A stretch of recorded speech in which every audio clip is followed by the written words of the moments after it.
welcome into this week's episode of our Star Wars book club for Bloodline. If you're not familiar with the series, basically we're going to go through this book a couple of chapters at a time. You can go back to the beginning of this book by clicking here.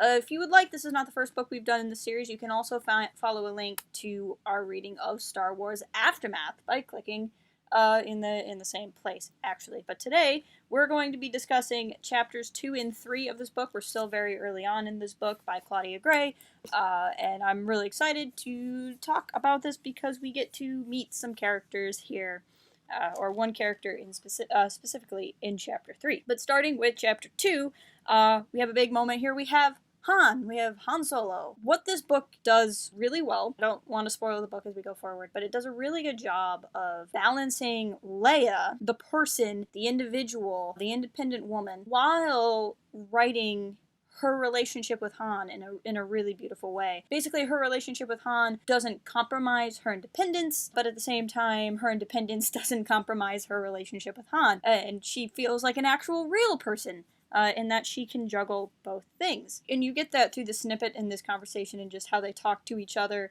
and how different they are and the different lives they're leading, and yet you can really see some good times with them, which is so nice because we actually see very little good times with them in the film, so it's nice to get to experience that. Reading through this time, I actually had to wonder the line, there's a part where Leia's describing Han's room, and she notes like a gray jacket that's draped over one of his chairs or something. And just this time reading through, I've kind of wondered if that's the same gray jacket he's wearing in The Force Awakens, because when he and Leia see each other again for the first time, he's like, "Hey, you changed your hair," and she's like, "Same jacket." So I kind of wonder if this is in fact the same jacket. This book did come out after The Force Awakens, so it would be an interesting connection, but I have no way of knowing if it's actually the same jacket. While she's talking to Han, she's both describing what's going on to Han and thinking about it herself, and one thing she talks about is how the Senate has no powerful executive. That the Senate in the New Republic as a whole was working before under Mom Mothma because Mom Mothma was so charismatic. She could take a governing body of people and lead them and guide them and kind of get things done by the power of her personality. Now, this theme of the Senate struggling because they don't have this central leader is the core of the politics I was talking about yesterday, right? Basically, they built a system of government that worked for the people that they had, as opposed to a system of government that was really going to work. Having this more decentralized system works really well when you have a good leader who can manage and organize and get things done. But that's kind of the crux of all political systems, right? They all work when, well, maybe not all of them, but the majority of the ones that we use today work when you have a good leader, right? Or a good populace voting in good leaders. If you had somebody who was in charge, if they're a good person, then you don't have to worry about it until somebody else is in charge and they're not a good person, and then what are the safeguards that come into that? And that's where the nature of democracy versus something else comes in, is that the idea that you can put in good leaders and take out bad ones without having to have a revolution. And you have the people that are afraid of what it could turn into, right? So if you were with us through the Aftermath reading, we talked a lot about how Mom Mothma herself was afraid of a more centralized galactic government because she didn't want Palpatine to rise again, and she herself didn't want to be Palpatine. It's a very natural place for the New Republic to find itself in, I think, but it's also a very scary time, and it's scary for many reasons that we're going to get to as we move forward here. But I'm going to talk about all of that mostly when we get to chapter 3, because it's going to be way more relevant in chapter 3. This chapter, we have Greer and Han both thinking that Leia's not really going to quit, right? Han is thinking that Leia's not really going to quit, and Leia's thinking how Greer doesn't think, Leia's chief of staff is also thinking that it's just not going to happen. And Leia's really adamant, like, no, I'm going to quit the Senate, I'm done with this, I can't handle this anymore, my time is past. One really nice moment here, she's reminiscing about Brea Organa, her adopted mother. It's kind of cool because Claudia Gray would go on to write a novel called Leia, a Princess of Alderaan, which is very much about Leia and a younger Leia, obviously, but Brea Organa is a major character within that novel, and so reading this now, While I've read this book before, I haven't read it since I've read Leia, Princess of Alderaan. So kind of seeing that, getting to pick up on it for the first time, Claudia already having this desire to talk about the character is a cool thing to pick out. Leia, her grand plan when she quits the Senate is to go off to be with Han, and they're talking about whether or not that would work, how fun that would be, or not. And she's actually very relieved when Han likes the idea. She was worried that he wouldn't like the idea, and they talk about, or Leia thinks about how they've spent so much of their marriage apart. Now, here's where the book starts to establish some things that are very different than what we understand from Star Wars Legends. If you are somebody who's watching who has any interest in Legends or has knowledge of Legends, in Star Wars Legends, Han and Leia are together all of the time. They don't go on to lead these separate lives where Leia's in government and Han is doing Han things. Han is often caught up in the adventures of Han, Luke, and Leia in the books. So for me, from my perspective, as I start to read this, I go, oh, okay, so they have a very different story than the story I'm already used to.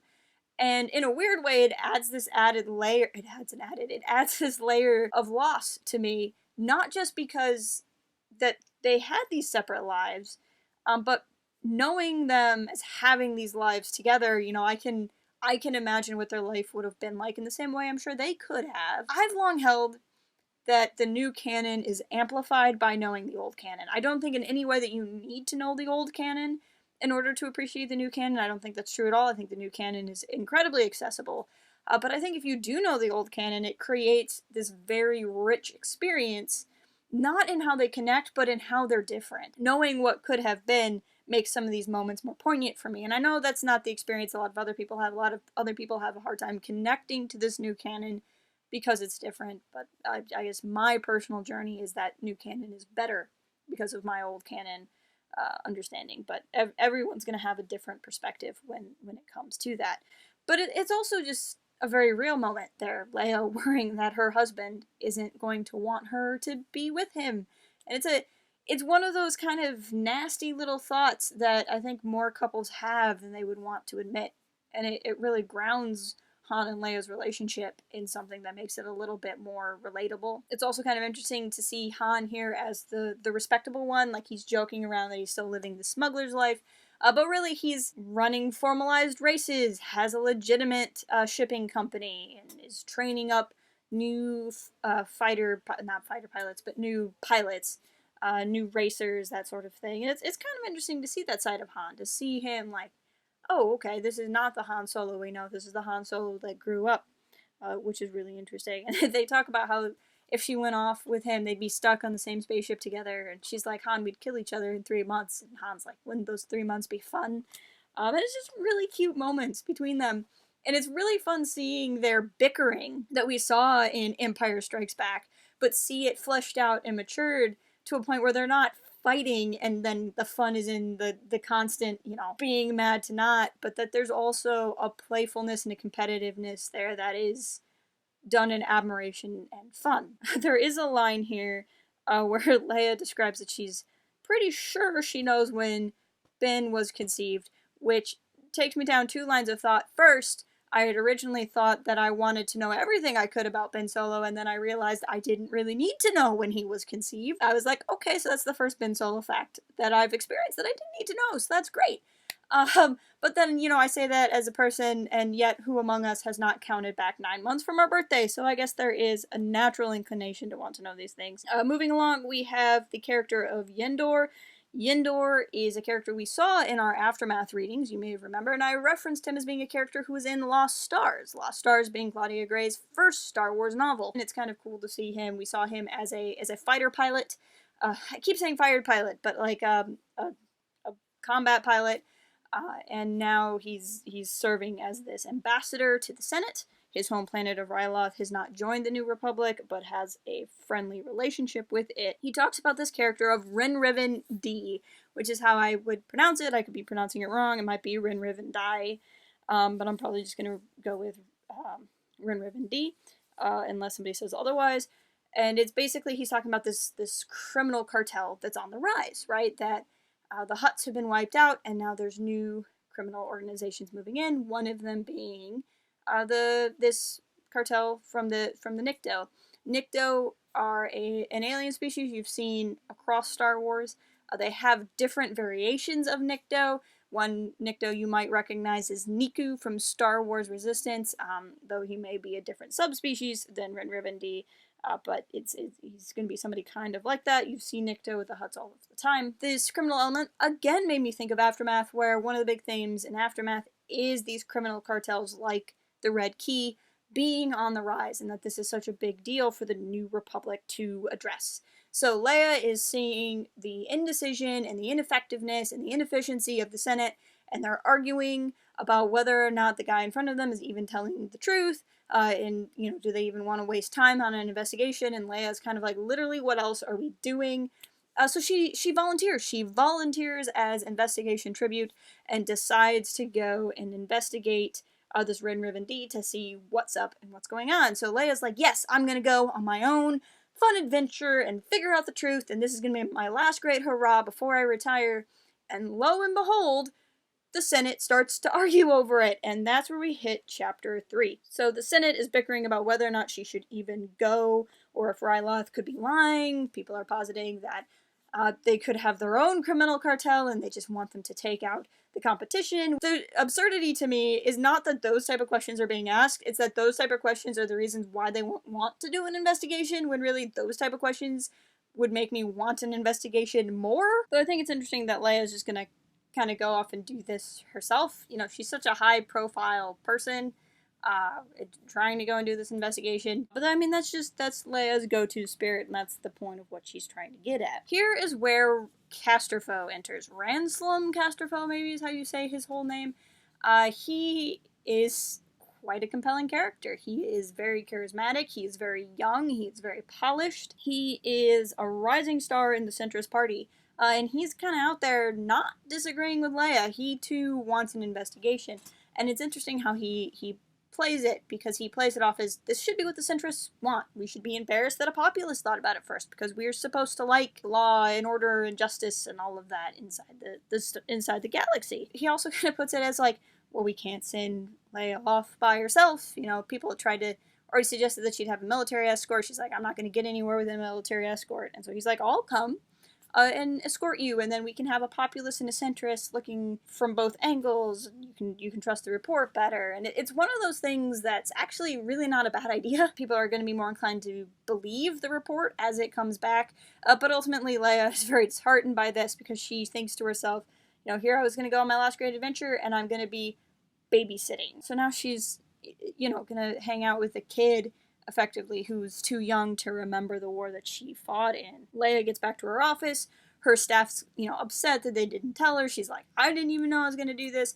And here's an interesting note. Leia talks about how Greer is going to fly her ship, and Greer seems very excited about this, and Leia's checking on Greer to make sure that's okay. Leia also mentions that Greer gave up a life as a pilot to become her chief of staff. She had mentioned in the chapter prior that Greer's kind of still learning how to be a chief of staff. There's something interesting going on with Greer here that you should take note. We are going to figure out what it is, so I'm not going to get into it now, but just start picking up on those little threads if you haven't already. Leia decides that she's going to go see Casterfoe herself. Typically, protocol is that he would come see her in the morning, being that she's the junior senator. She wants to go see him, and she wants to go see him that night to show that she's committed, that there's an urgency about this, and that she's not going to be worried about protocol. She's trying to set their relationship up from the get-go, and she thinks she's going to surprise him, and she ends up getting a surprise herself. Though before we get to that, specifically on her way, she thinks about Chewie, and she thinks about how Chewie has been living on Kashyyyk all of this time, which is an interesting note. We, again, in the Aftermath books, which is why we read them before we went to this one, we learned that Chewbacca has a family on Kashyyyk, and he ultimately decides to stay there and be with his family. So she's just thinking about getting caught up with him, which is just an interesting note for where all of our heroes are at this point, especially because when we get to The Force Awakens, we see Chewie and Han together again. So here we can clearly see that Han's living his life, Chewie's living his life, and that they are going to come back together, and we just don't know the circumstances for how that happens. But then we get to Casterfoe's office. He is surprised by Leia, but when Leia walks into his office, she's greeted by a wall that is effectively a monument to the Empire. That he has a collection of helmets and flags and all sorts of things that are in honor of the Empire. And Leia notes that if this were a museum, which she herself may not want to go to that museum, which is understandable, she's a veteran of this war, she wouldn't not necessarily need to relive it in a museum, nor want to, but she can understand the historical significance of having these artifacts, but in a museum and not in your private office. And there's so much about him that off-puts her. She remarks that his accent is like Grand Moff Tarkin's, and that she's trying not to hold that against him. And he plays himself off as the Imperials that she knew, but then is supposed to be this New Republic senator. And, you know, at first he's kind of winning her over. He's talking about how, you know, he's just looking on the history and trying to imagine himself in the battles. And she realizes that it's still an off-putting thought, but he's just a kid. He's not a warmonger. He is somebody who wants to pretend that he was in this big, monumental war that has only been glorified, really, since he was a small child. At least so she thinks. And they eventually end up in a large argument because he starts talking about how the part about the Empire that was bad was the Emperor, that Palpatine was corrupt. But empires are not corrupt. Leia takes great offense to that because she had seen the corruption of many people in the Imperial society, including Tarkin, that were evil. And, you know, Leia saw the Empire as being completely rotten throughout all of its leadership, and Casterfo sees it as it was a good idea that had the bad people behind it, which is what I was mentioning at the beginning of this video. So at the beginning of this video, we have the New Republic. We have it as this very decentralized thing that is not functioning. The thing about Palpatine's Empire is it functioned. The problem was it functioned too well with no abandon, no caring or concern for anything around it. In a way, the New Republic has become the opposite entirely of what the Empire was. I mean, Leia herself even said in the first chapter, you know, at least under the Empire, stuff got done, even though it was horrible stuff. That's something that when you are that person, when you are kind of that person that has lived through that evil, you can sardonically think to yourself, but can feel really uncomfortable when you're seeing it spoken to you from somebody who doesn't understand the gravity of what they're saying, which is what's happening here with Casterfo. Of course, at this point in the book, we don't necessarily know if Casterfo is going to end up being a good guy or a bad guy. And these could be forewarnings, foreshadowing for what's going to come from his character in the future. You know, he has this helmet collection. The flags are a little bit different, especially the flags dedicated to Palpatine. And what's curious is he has this Imperial collection that he doesn't have a collection of Rebel helmets. He doesn't have a collection of both sides that would really kind of demonstrate that he liked, you know, the conflict more than a side. It's that he's choosing the Imperial stuff that's concerning. But, you know, we have seen this from other people in Star Wars. Ezra Bridger had a collection of Imperial helmets, and he walked around in an Imperial helmet all the time as a disguise. But there are some differences with that, if you're not familiar with the show Rebels. Ezra, one, stole his artifacts. He didn't, you know, find them, and it's a little bit different. It's almost like taking a piece back from the people that are assailing you. And Ezra also, a lot of the stuff he took from the Empire, you know, his helmet that he wore, the Scout Trooper helmet he wore so much, eventually got painted up in his own colors. So then he's, you know, modifying it. He's not really keeping it to glorify the Empire. He's keeping it as just a thing he wants to take back. And I mean, helmets are cool, and he's a kid. It's a little bit different. And Casterfo's ideas of maybe it's not the Empire that's bad, maybe it's the Emperor, aren't all that different from Sloane that we read in Aftermath. The difference, of course, is Sloane is a villain. I think it's interesting that you can have an idea like that the Empire is what's bad, or the Empire isn't what's bad, it's the Emperor, from a character like Sloane who is a villain, and it makes her sympathetic. And then you have the very same thought from somebody who's supposed to be a good guy, and it makes him less sympathetic. I don't really know what that means. I'm not bringing this up to make a specific point or have a specific opinion about it. It's just something that I find interesting. I also find it interesting because in Legends, to talk about Legends more, Mara Jade Skywalker, who is one of the most beloved characters from Legends, had a similar opinion. She liked Empires. She did see how bad Palpatine was. And it was never portrayed as a negative part of Mara's personality. Now, Mara was also written in a very different time culturally in the West, and that could be a big reason too why she was portrayed the way she was portrayed. That's one thing that this book really wants to wrestle with. And it starts, and maybe ends, with more of a side, because obviously we're going to be more sympathetic with Leia, as we should be more sympathetic with Leia.